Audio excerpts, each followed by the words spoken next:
ನಿಮ್ಮನ್ನ ಮನೆ ಮಾಡ್ತಾ ಇದ್ವಿ, ದಯವಿಟ್ಟು ಹಿಂದೆ ಹೋಗಿ. ಸ್ವಲ್ಪ ಯೂತ್ ಕಾಂಗ್ರೆಸ್ ಅವರು ಸ್ವಲ್ಪ ಸಹಕರಿಸಬೇಕಿದ್ರೆ. ಗೌರಿಬಿದನೂರು ಮಾಜಿ ಶಾಸಕ ಎನ್ ಶಿವಶಂಕರ ರೆಡ್ಡಿ ಹಾಲಿ ಶಾಸಕರ ವಿರುದ್ಧ ರಾಜಕೀಯ ಆಂದೋಲನ ಆರಂಭಿಸಿದ್ದಾರೆ. ಸರ್ಕಾರದ ಭಾಗವಾಗಿ ಉಪಮುಖ್ಯಮಂತ್ರಿಗಳ ಆಪ್ತರಾಗಿರುವ ಶಾಸಕ ಪುಟ್ಟಸ್ವಾಮಿ ಗೌಡರನ್ನ ಸೋಲಿಸೋದಾಗಿ ಗೌರಿಬಿದನೂರಿನಲ್ಲಿ ಮತ್ತೆ ಕಾಂಗ್ರೆಸ್ ಶಾಸಕರಾಗಿ ಆಯ್ಕೆಯಾಗುವ ದೂರದೃಷ್ಟಿಯೊಂದಿಗೆ ಶಿವಶಂಕರ ರೆಡ್ಡಿ ಕ್ಷೇತ್ರದಲ್ಲಿ ಕಾರ್ಯೋನ್ಮುಖರಾಗಿದ್ದು, ಈ ನಿಟ್ಟಿನಲ್ಲಿ ಹಲವು ಕಾರ್ಯಕ್ರಮಗಳಿಗೆ ಚಾಲನೆ ನೀಡಿದ್ದಾರೆ. ಗೌರಿಬಿದನೂರು ತಾಲೂಕಿನ ತೋಂಡೆಬಾವಿ ರೈಲ್ವೆ ನಿಲ್ದಾಣದ ಬಳಿ ಕಾಂಗ್ರೆಸ್ ಕಾರ್ಯಕರ್ತರ ಸಭೆಯನ್ನು ಇಂದು ಆಯೋಜಿಸಲಾಗಿತ್ತು. ಮಾಜಿ ಶಾಸಕ ಶಿವಶಂಕರ ರೆಡ್ಡಿ ನೇತೃತ್ವದಲ್ಲಿ ನಡೆದ ಈ ಸಭೆಗೆ ಬೃಹತ್ ಸಂಖ್ಯೆಯಲ್ಲಿ ಕಾಂಗ್ರೆಸ್ ಕಾರ್ಯಕರ್ತರು ಸೇರಿದರು. ಈ ವೇಳೆ ಕಾರ್ಯಕರ್ತರಿಂದ ಬೈಕ್ ರ್ಯಾಲಿ ನಡೆಸಲಾಯಿತು.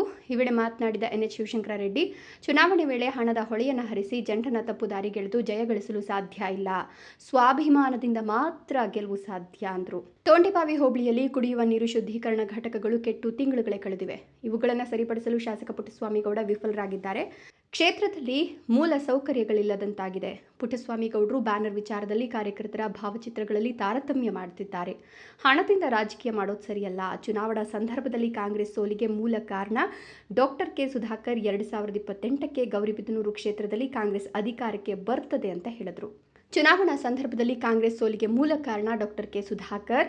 2028ಕ್ಕೆ ಗೌರಿಬಿದನೂರು ಕ್ಷೇತ್ರದಲ್ಲಿ ಕಾಂಗ್ರೆಸ್ ಅಧಿಕಾರಕ್ಕೆ ಬರ್ತದೆ ಎಂದರು. ಚಿಕ್ಕಬಳ್ಳಾಪುರ ಜಿಲ್ಲೆಯ ನಗರಾಭಿವೃದ್ಧಿ ಪ್ರಾಧಿಕಾರದ ಅಧ್ಯಕ್ಷ ಕೇಶವರೆಡ್ಡಿ ಮಾತನಾಡಿ, ಕಾಂಗ್ರೆಸ್ ಸದೃಢವಾಗಿ ಕಟ್ಟುವ ಕೆಲಸ ಕಾರ್ಯಕರ್ತರು ಮಾಡಬೇಕು. ಗ್ರಾಮ ತಾಲೂಕು ಮಟ್ಟದ ಚುನಾವಣೆಗಳಲ್ಲಿ ಕಾರ್ಯಕರ್ತರಿಗೆ ಅವಕಾಶ ಮಾಡಿಕೊಡಬೇಕು. 25 ವರ್ಷಗಳ ಕಾಲ ತಾಲೂಕಿನಲ್ಲಿ ಅಭಿವೃದ್ಧಿಯಾಗಿದೆ. ನಂತರ ಬಂದ ಶಾಸಕರು ಅಭಿವೃದ್ಧಿ ಮಾಡಿಲ್ಲ. ಜನಪ್ರಿಯತೆ ಹೊಂದಿರುವ ಯಾವುದೇ ಅಭಿವೃದ್ಧಿ ಕೆಲಸಗಳು ಮಾಡ್ತಿಲ್ಲ ಅಂದರು. ಮಂಜುನಾಥ್, ಗೌರಿಬಿದನೂರು, ರಾಯಲ್ಸ್ ಕನ್ನಡ.